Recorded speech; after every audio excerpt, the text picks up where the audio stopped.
Hay momentos en la carrera de un agente de policía que no se pueden desaprender. Momentos que se quedan grabados en la memoria con una claridad que ningún tiempo borra, que ningún entrenamiento prepara y que ningún manual de procedimientos anticipa completamente. Momentos que cambian para siempre la forma en que esa persona ve el mundo, los barrios donde vive, los vecinos que saluda, las casas con jardín que pasan de largo al conducir. Estos son esos momentos. No vamos a hablar de escenas del crimen convencionales.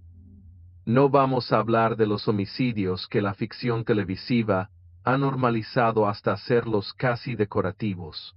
Vamos a hablar de los hallazgos que los propios investigadores describieron después como los peores de sus carreras, los que les quitaron el sueño durante años, los que los obligaron a pedir baja, a buscar terapia, a replantear su relación con una profesión que creían conocer. Vamos a abrir los expedientes de los predadores que construyeron mundos paralelos dentro de propiedades aparentemente ordinarias. Granjas, talleres, sótanos, bodegas, estructuras que desde la carretera no decían nada, que desde la carretera parecían simplemente el espacio donde alguien guardaba herramientas o criaba animales, y que por dentro contenían evidencias de crímenes que los detectives veteranos lloraron al descubrir. Cada caso que vas a escuchar hoy está documentado.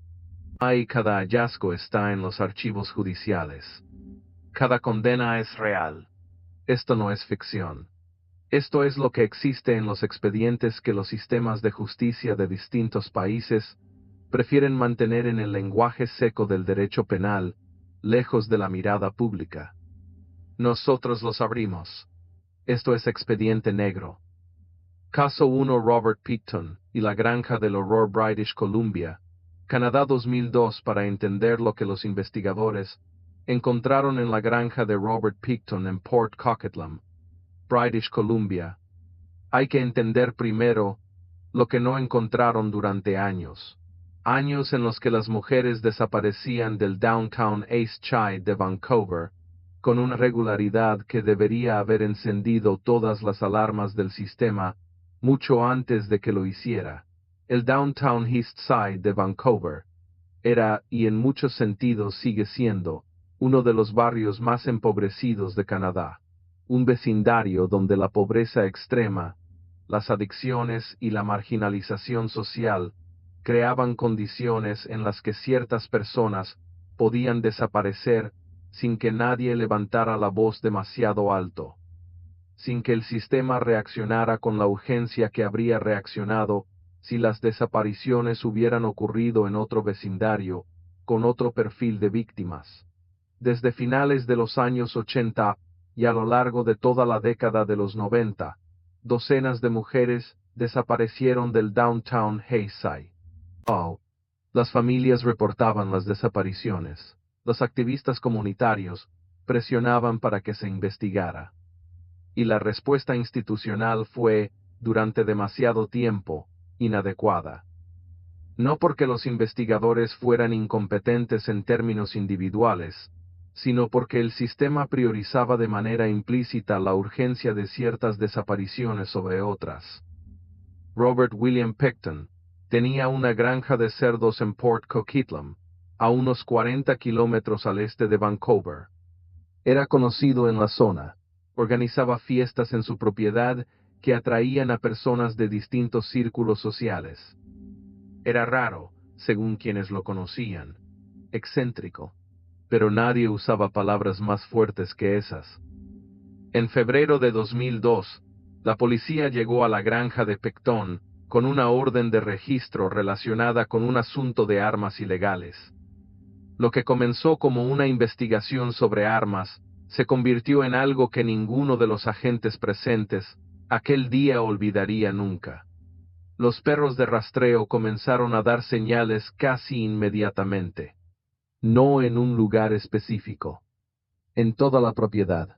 Los técnicos forenses tardaron semanas, luego meses, en procesar todo lo que había en aquella granja. Lo que encontraron fueron restos humanos de al menos 33 mujeres. Restos distribuidos por distintos puntos de la propiedad, mezclados, en algunos casos, con los despojos de los cerdos que Picton criaba, lo que significaba que parte de lo que habían sido personas había sido introducido en la cadena alimentaria. Fue uno de los descubrimientos forenses más complejos de la historia criminal canadiense. No solo por el número de víctimas, sino por las condiciones del hallazgo, que requirieron meses de trabajo de expertos forenses que se turnaban en el lugar para no colapsar emocionalmente ante lo que encontraban. Picton fue arrestado el 22 de febrero de 2002. En 2007, tras uno de los juicios más largos de la historia de Canadá, fue declarado culpable de 6 cargos de homicidio en segundo grado. Fue sentenciado a cadena perpetua, sin posibilidad de libertad condicional antes de 25 años. Las investigaciones continúan sobre las víctimas que no pudieron ser identificadas completamente. Las familias de las víctimas, muchas de ellas mujeres indígenas, han exigido durante años un reconocimiento formal de que el sistema falló al no actuar antes. En 2019, una comisión nacional canadiense concluyó que la violencia sistemática contra mujeres y niñas indígenas en Canadá constituye un genocidio. La granja de Picton es uno de los capítulos más oscuros de esa historia. Caso Rosario Castro y la casa de Seymour Avenue, Cleveland, Ohio, Estados Unidos 2013. El 6 de mayo de 2013. Amanda Berry golpeó la puerta de una casa en el barrio de Cleveland con la desesperación de alguien que lleva exactamente 10 años, 1 mes y 6 días esperando ese momento. Golpeó, gritó, y cuando un vecino le abrió, las primeras palabras que salió de su boca fueron: "Soy Amanda Berry. Me han tenido secuestrada aquí. Llama al 911". Había desaparecido el 21 de abril de 2003, cuando tenía 16 años, a una cuadra de su casa en Cleveland. Los agentes que respondieron a la llamada no sabían aún lo que iban a encontrar en el número 2207 de Seymour Avenue. Desde afuera era una casa ordinaria de un barrio de clase trabajadora. Ventanas clausuradas. Jardín descuidado. Nada que indicara al vecindario que durante una década, en el interior de esa casa, habían estado prisioneras 3 mujeres: Amanda Berry, Georgina de Jesús, Michelle Connight. Las 3 habían desaparecido en diferentes momentos, en años distintos, y durante todo ese tiempo sus familias habían vivido con la incertidumbre, que es peor que cualquier certeza, sabiendo que habían desaparecido, no sabiendo si estaban vivas o muertas, rogando a las autoridades que no abandonaran la búsqueda. Ariel Castro era el dueño de la casa, conductor de autobús escolar, padre de familia con hijos adultos, un músico aficionado que tocaba en grupos locales, el perfil exacto de la persona que nadie miraría 2 veces. Lo que los agentes de policía de Cleveland encontraron dentro de esa casa el 6 de mayo de 2013 fue documentado en el informe forense con una frialdad técnica que contrasta brutalmente con la realidad que describe. Cadenas, cuerdas, habitaciones reforzadas, puertas con cerrojos en el exterior. Una estructura diseñada meticulosamente para mantener a las víctimas sin posibilidad de escapar. Evidencias de una década de cautiverio sistemático. El teniente de policía que lideró el registro de la casa declaró después en una entrevista que, con más de 20 años en la fuerza, había creído haberlo visto todo. Que entrar a la casa de Seymour Avenue cambió esa creencia de manera permanente. Que las primeras horas del registro fueron las más duras de su carrera, no solo por lo que encontraron, sino por lo que esas evidencias significaban en términos de tiempo. Una década, 10 años de cautiverio a pocas cuadras de donde las víctimas habían crecido. Ariel Castro fue arrestado la misma noche. En agosto de 2013, se declaró culpable de 937 cargos, incluyendo secuestro, violación y asesinato agravado. Fue condenado a cadena perpetua más 1000 años adicionales. Murió en su celda en septiembre de 2013, un mes después de la sentencia, ahorcado. El forense determinó que fue un suicidio. Amanda Berry, Georgina de Jesús y Michelle Conate sobrevivieron. Han dado entrevistas, han escrito libros, han construido vidas después de lo que vivieron. Su fortaleza es tan extraordinaria, como lo fue la crueldad de lo que soportaron. Caso 3 John Hamelske, y el búnker de Syracuse, Nueva York, Estados Unidos 2003. Hay predadores que no usan granjas ni casas ordinarias. Hay predadores que construyen, que planifican con una inversión de tiempo y recursos que habla de una determinación fría y sostenida. John Hamelske fue uno de ellos.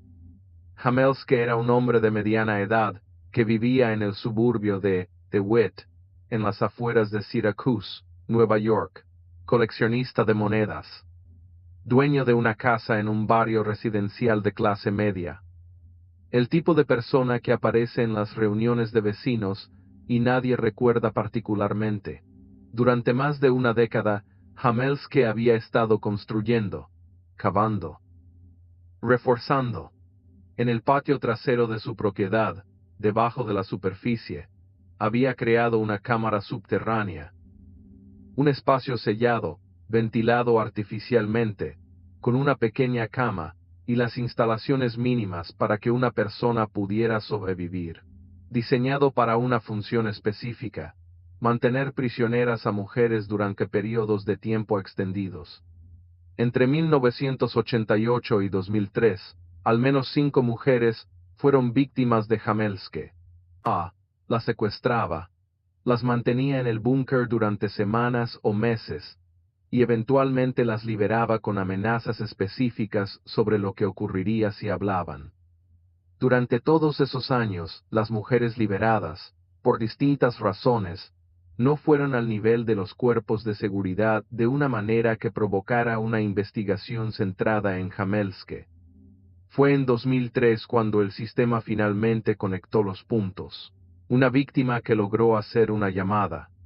Una investigación que condujo hasta DeWitt. Y agentes de policía que llegaron a una casa que desde afuera no tenía nada que declarar. Lo que encontraron en el patio trasero, accediendo al búnker, fue descrito por investigadores como una de las experiencias más perturbadoras de sus carreras, no solo por la estructura en sí, cuya existencia ya era sobrecogedora, sino por el nivel de detalle de su construcción, por la evidencia de que Hamelske había invertido años en crear ese espacio, por los objetos personales de distintas víctimas que había acumulado como trofeos, por los diarios que llevaba, documentando sus crímenes con la misma serenidad con que otros llevan diarios de viaje. Hamelske fue arrestado en 2003, a los 72 años.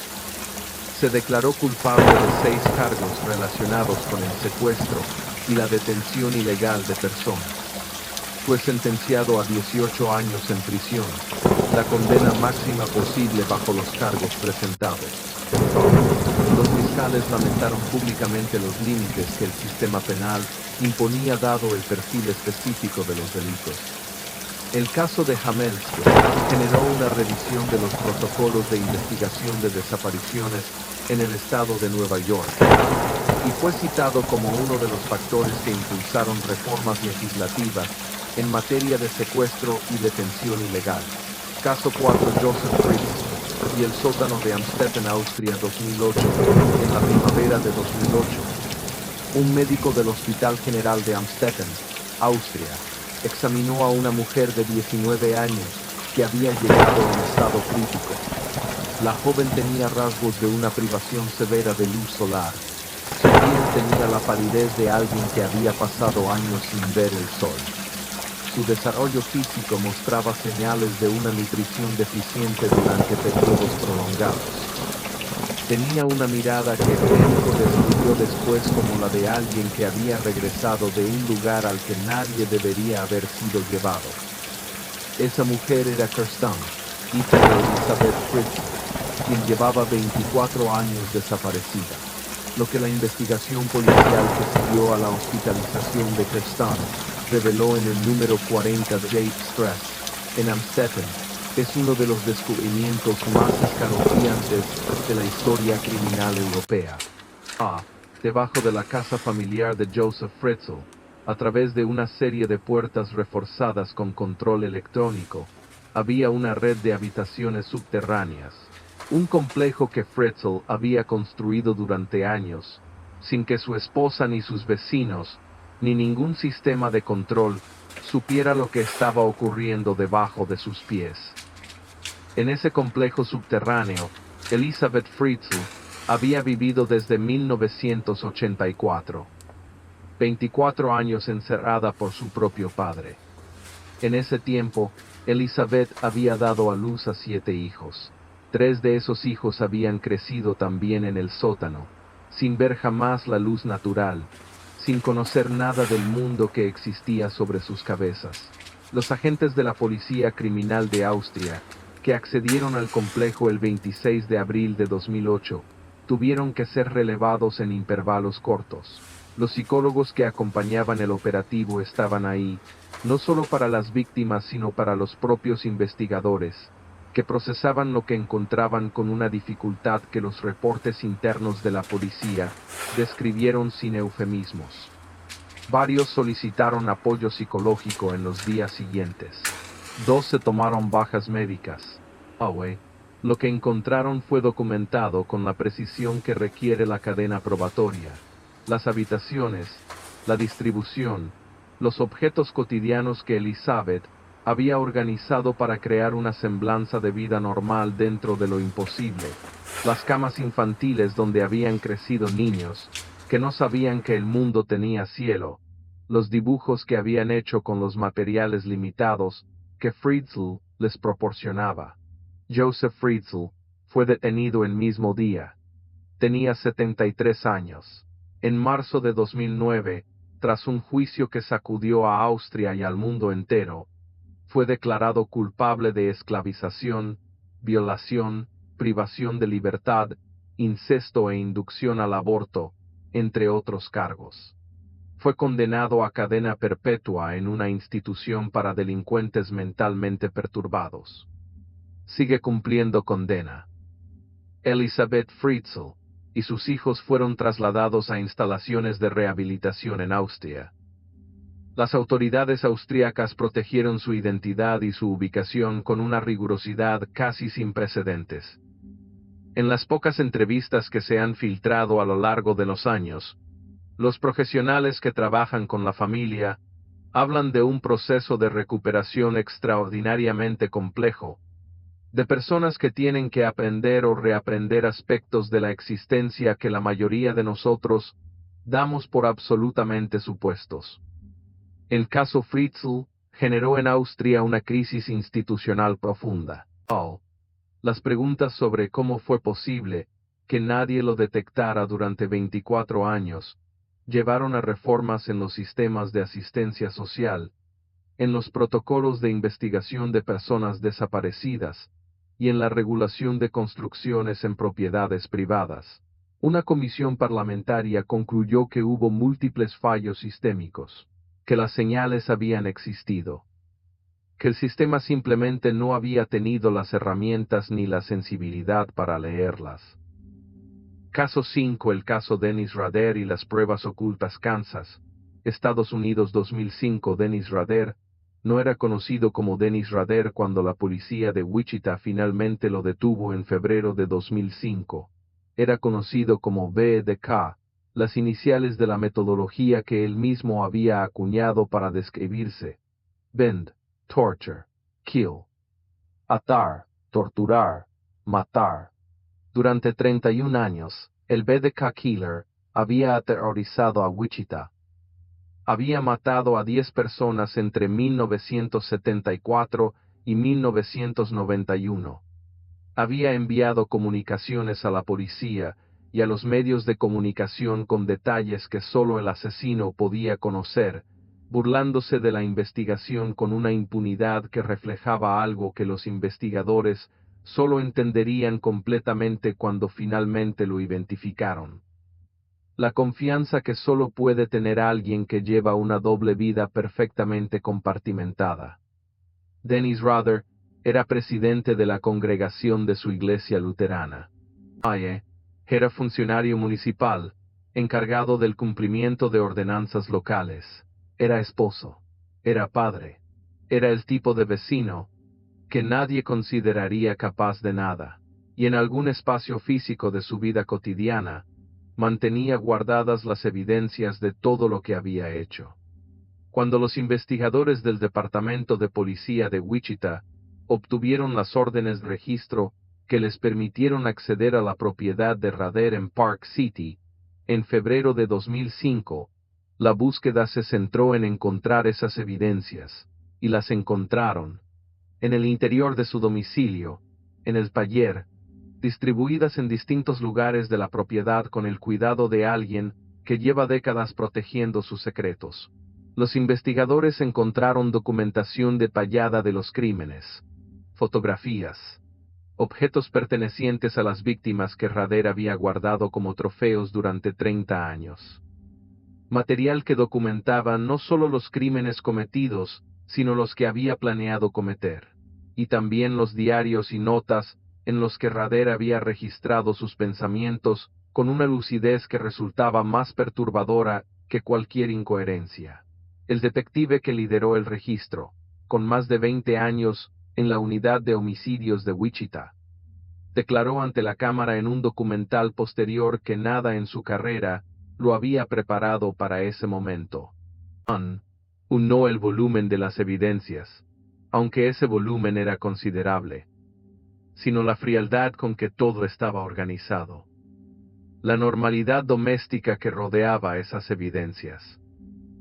El hecho de que en el mismo espacio donde Rader había guardado los trofeos de 10 asesinatos, había también herramientas de jardín, cajas de materiales de construcción, los objetos completamente mundanos de una vida completamente ordinaria. Dennis Rader fue declarado culpable de 10 cargos de asesinato en primer grado en agosto de 2005. Fue sentenciado a 10 cadenas perpetuas consecutivas. Cumple condena en la prisión estatal El Dorado en Kansas, y nunca será elegible para libertad condicional. El caso VDK dejó una lección que los criminólogos llevan décadas intentando convertir en política pública efectiva. La doble vida no es una rareza cinematográfica. Es una capacidad real de ciertos perfiles de personalidad, y el principal obstáculo para detectarla no es la incompetencia del sistema, sino la perfección con que quienes la practican han aprendido a presentar una cara al mundo mientras ocultan la otra. Caso 6 John Edward Robinson y las barriles en la granja Kansas y Missouri. Estados Unidos 2000 John Edward Robinson era conocido en los foros de Internet de los años 90, en los primeros años de la web comercial, bajo distintos pseudónimos. Era, según los registros que los investigadores recuperarían después, uno de los primeros criminales en usar Internet de manera sistemática para encontrar víctimas. Tenía 60 años en 2000. Tenía hijos. Tenía nietos. Vivía en una casa en el suburbio de Olathe, Kansas. Tenía también, a unos kilómetros de distancia, una granja rural en Linn County, Missouri. La investigación que condujo hasta Robinson comenzó con la búsqueda de una mujer que había conocido a alguien en Internet y había desaparecido. Los detectives del condado de Linn obtuvieron una orden de registro para la granja, y lo que encontraron en esa propiedad rural, en barriles de acero almacenados en distintos puntos, fue la clase de descubrimiento que el jefe del departamento de policía del condado describió en conferencia de prensa como el peor de la historia de esa jurisdicción. Los cuerpos de 5 mujeres. 5 mujeres que habían conocido a Robinson en distintos contextos a lo largo de años, algunas en Internet, otras a través de contactos personales, y que habían desaparecido sin que nadie pudiera vincular sus desapariciones porque ocurrieron en estados y jurisdicciones diferentes. Robinson fue arrestado en junio de 2000. La investigación que siguió reveló un patrón criminal que se extendía durante más de 2 décadas, con víctimas en distintos estados. En 2003, fue declarado culpable de 3 cargos de asesinato, en primer grado en Kansas. Fue condenado a muerte. Actualmente espera la ejecución de su sentencia en el corredor de la muerte de Kansas. El caso de Robinson fue pionero en el desarrollo de protocolos de investigación de delitos facilitados por Internet, y contribuyó directamente a la creación de unidades especializadas en crímenes en línea en múltiples estados de Estados Unidos. Caso 7, el caso Freddie y Rose West Gloucester. Inglaterra 1994, la casa del número 25 de Cromwell Street, Inglaterra. Tenía un aspecto perfectamente ordinario desde la calle. Una casa de 2 pisos en un vecindario urbano.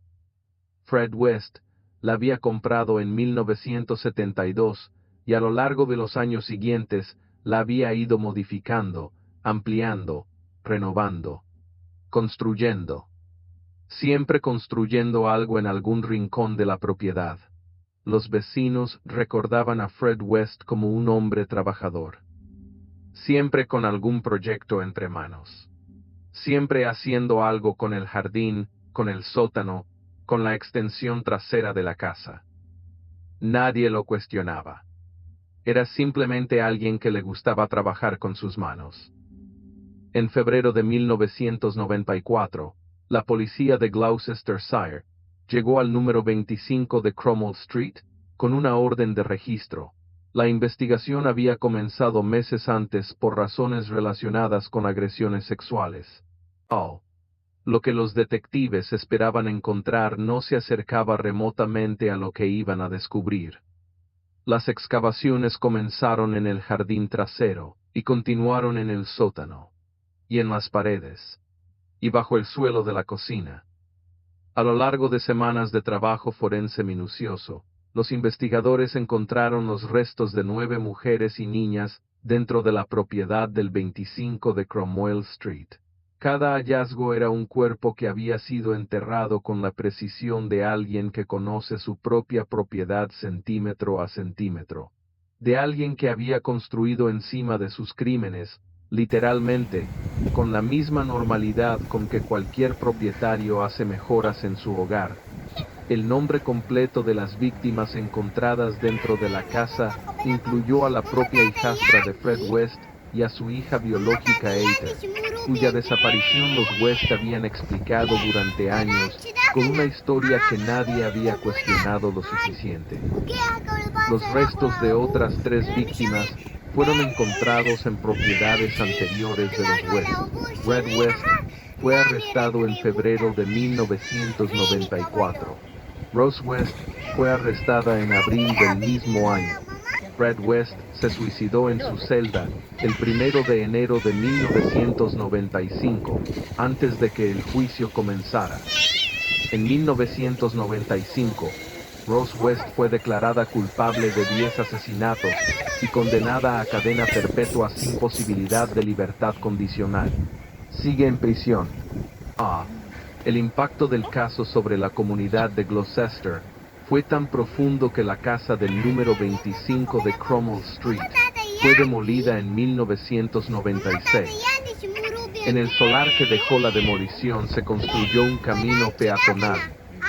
Los vecinos que vivían en esa calle todavía recuerdan los meses de la excavación, el desfile constante de furgonetas forenses, el momento en que entendieron que habían convivido durante años con algo que el lenguaje ordinario no tiene palabras suficientes para describir.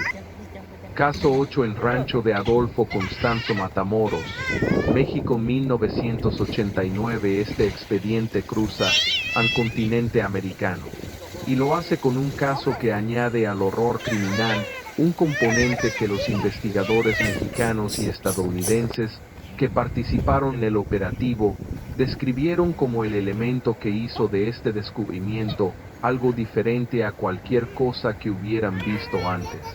Adolfo de Jesús Constanzo era conocido en ciertos círculos de México y Estados Unidos como el Padrino, líder de un grupo criminal que combinaba el tráfico de drogas con prácticas rituales derivadas de una versión distorsionada del palo mayombe, una religión de origen africano que Constanzo había convertido en una doctrina de violencia al servicio del crimen organizado.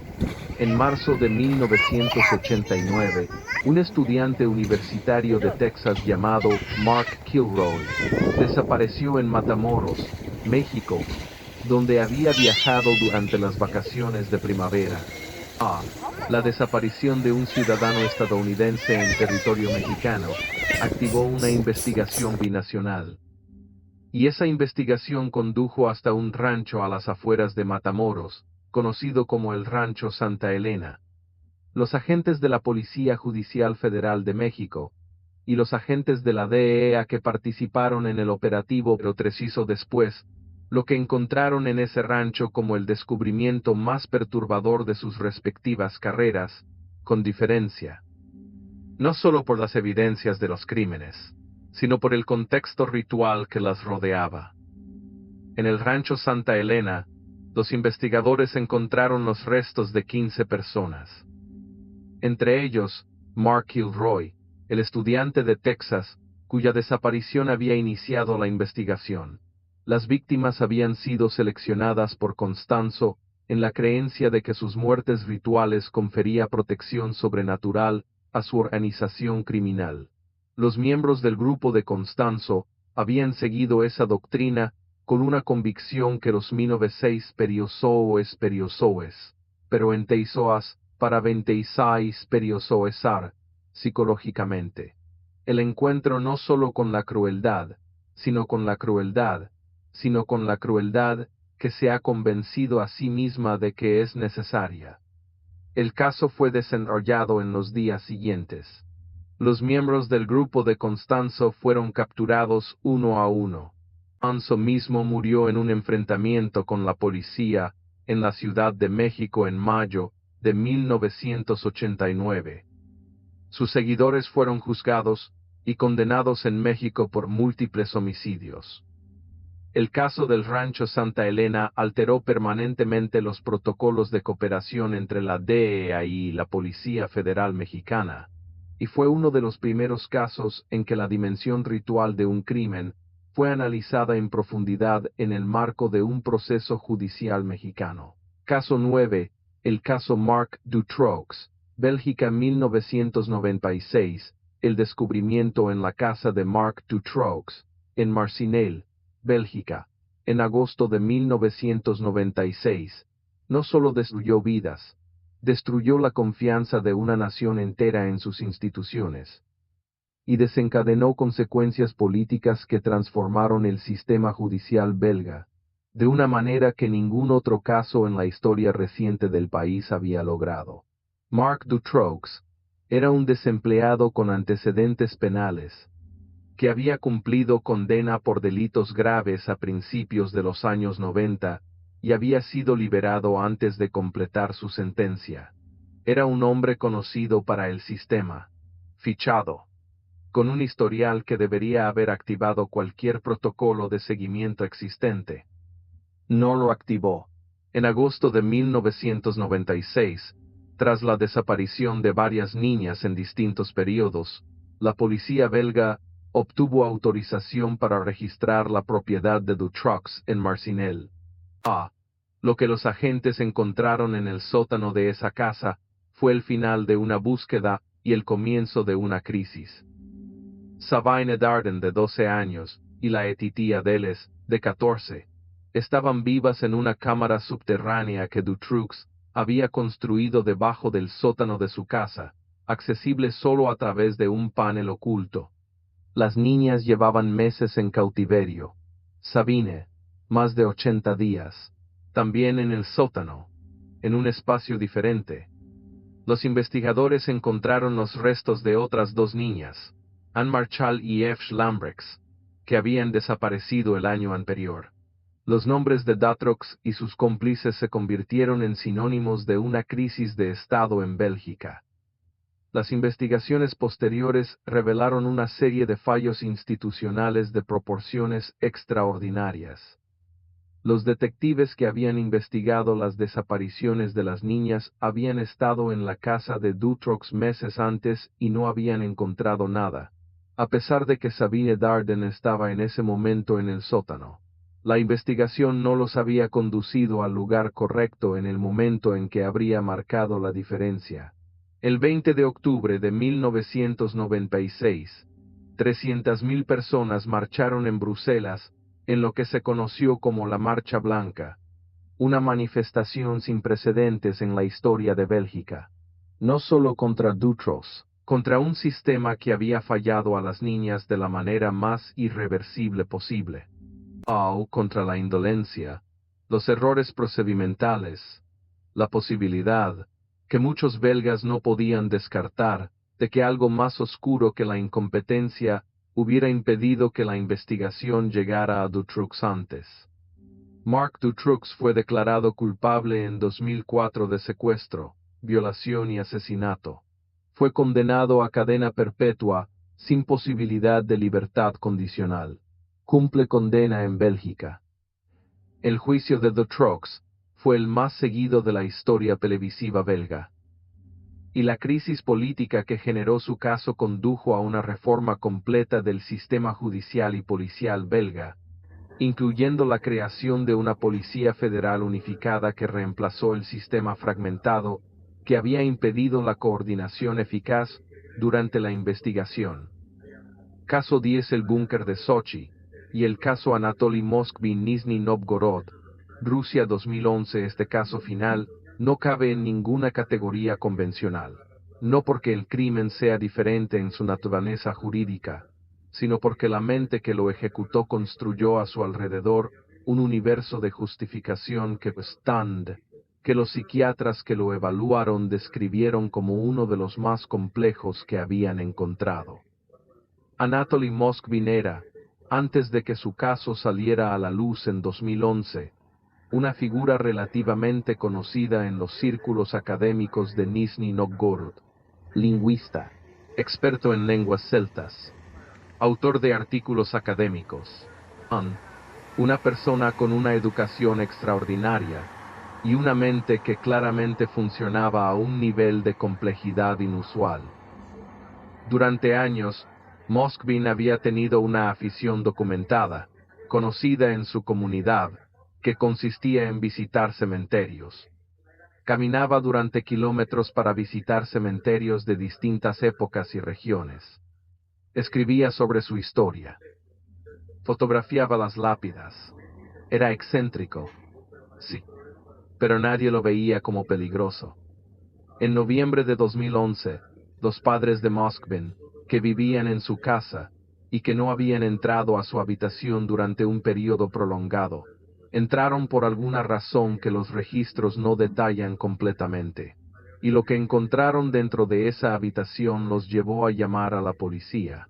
En la habitación de Moskvin había 29 momias, cuerpos exhumados de cementerios de la región, preparados con distintos materiales y vestidos, algunos con ropa de muñeca, algunos con disfraz, algunos con elementos decorativos. Las momias correspondían en su mayor parte a niñas y jóvenes fallecidas. Moskvin había caminado a los cementerios de noche durante años. Había exhumado los cuerpos. Los había transportado a su casa. Y los había preparado con un cuidado y una dedicación que los investigadores que procesaron la escena describieron como una de las más perturbadoras con las que habían interactuado, no solo por lo que encontraron sino por la racionalidad, la coherencia interna, con que Moskvin explicó sus acciones cuando fue interrogado. No había en él la incoherencia del psicótico desconectado de la realidad. Había algo más perturbador. La coherencia de alguien que ha construido un sistema de creencias completo alrededor de sus actos. Moskvin fue evaluado psiquiátricamente y declarado inimputable. Fue recluido en una institución psiquiátrica de seguridad máxima donde continúa. No cumple condena en el sentido convencional del término. Está bajo tratamiento en una institución de seguridad de la que no puede salir. Los padres de las niñas cuyos cuerpos habían sido profanados fueron notificados uno a uno en los días siguientes al descubrimiento. El impacto sobre esas familias, que habían creído que sus hijas descansaban en paz, fue calificado por los psicólogos que los atendieron como un trauma adicional de proporciones significativas. Lo que estos casos nos enseñan: 10 descubrimientos, 10 momentos en que agentes de policía de distintos países, con distintas culturas y distintos sistemas de justicia, se encontraron con algo que ningún entrenamiento puede anticipar completamente. Y en todos esos momentos, lo que los investigadores describieron después con más consistencia, no fue el horror en sí mismo, aunque el horror estaba presente invariablemente. Fue la distancia. La distancia entre lo que esos predadores presentaban al mundo y lo que mantenían oculto. La distancia entre el vecino ordinario y el horror sistemático. La distancia entre la apariencia y la realidad. Esa distancia, en todos estos casos, se midió en años. En algunos casos, en décadas. Los expertos en criminología que han estudiado estos perfiles de manera comparada, señalan varios elementos recurrentes. El primero es la selección cuidadosa del entorno. Prácticamente todos los predadores que construyeron estructuras para sus crímenes eligieron propiedades con características específicas que facilitaban la privacidad y el control. No fue casualidad, fue planificación. El segundo es la compartimentación psicológica. La capacidad de mantener dos realidades completamente separadas y de transitar entre ellas con una fluidez que las personas del entorno no percibían, porque no tenían ningún motivo para buscar la costura entre ambas. La amabilidad con el vecino no era necesariamente falsa. Era un compartimento diferente al que se activaba cuando el vecino se iba. El tercero es el tiempo. En todos estos casos, el tiempo que el sistema tardó en detectar lo que estaba ocurriendo fue significativamente mayor de Priceau. Los protocolos de investigación de desapariciones hubieran sido más efectivos si los recursos humanos y técnicos hubieran estado mejor distribuidos, si las víctimas hubieran pertenecido a grupos sociales cuyos reportes de desaparición generaban más urgencia institucional. El caso de Robert Pickton es el ejemplo más brutal de esa última dinámica. 33 mujeres a lo largo de más de una década. Familias que reportaron las desapariciones. Activistas que señalaron el patrón. Y un sistema que tardó demasiado en responder con la urgencia que cualquier ser humano, independientemente de su origen social o económico, merece. Eso es lo que estos expedientes exigen reconocer, que no todos los fallos son fallos de los investigadores individuales, algunos son fallos del sistema, del presupuesto, de las prioridades institucionales, de la manera en que la sociedad valora, o no valora, ciertas vidas humanas sobre otras. Cierre/final. Los hombres y mujeres que entraron a esos espacios y encontraron lo que encontraron cargaron con ese peso de maneras distintas. Algunos continuaron en sus carreras, adaptando sus protocolos y su psicología para seguir siendo efectivos. Algunos dejaron la profesión. Algunos buscaron ayuda profesional. Algunos construyeron en torno a esa experiencia una misión de vida centrada en mejorar los sistemas que fallaron. Ninguno lo olvidó. Ese es el costo humano que raramente aparece en las portadas cuando se cuentan estas historias. Las víctimas directas, cuyas experiencias son el centro de cualquier narración honesta sobre estos casos. Las familias de las víctimas, cuyas vidas quedaron marcadas de maneras que ninguna sentencia judicial puede reparar completamente. Y también los investigadores, los forenses, los psicólogos que trabajaron en estos casos, cuyos traumas secundarios son reales y merecen reconocimiento. El sistema de justicia, con todas sus imperfecciones documentadas, funcionó en todos los casos de hoy. Los culpables fueron identificados, procesados y condenados. Las víctimas recibieron al menos ese reconocimiento formal. Pero el sistema también falló en algo previo a todos estos juicios. En detectar lo que estaba ocurriendo antes de que el daño fuera irreversible. Eso es lo que los expedientes que abrimos en este canal pretenden documentar con honestidad.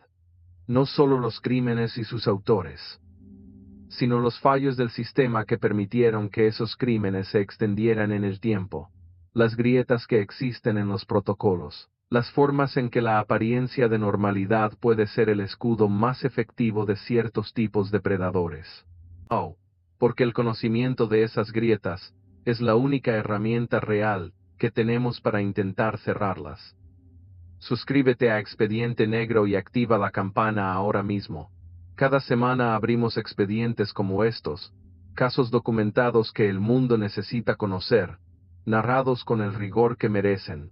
Si conoces un caso real que crees que pertenece a este canal, escríbelo en los comentarios. Leemos todo y muchos de nuestros mejores expedientes han llegado desde la comunidad que nos ve. Cuéntanos también cuál de los casos de hoy te resultó más impactante y por qué. Tu voz en los comentarios es lo que hace que estos expedientes lleguen a más personas. Esto fue Expediente Negro. Los expedientes siguen abiertos.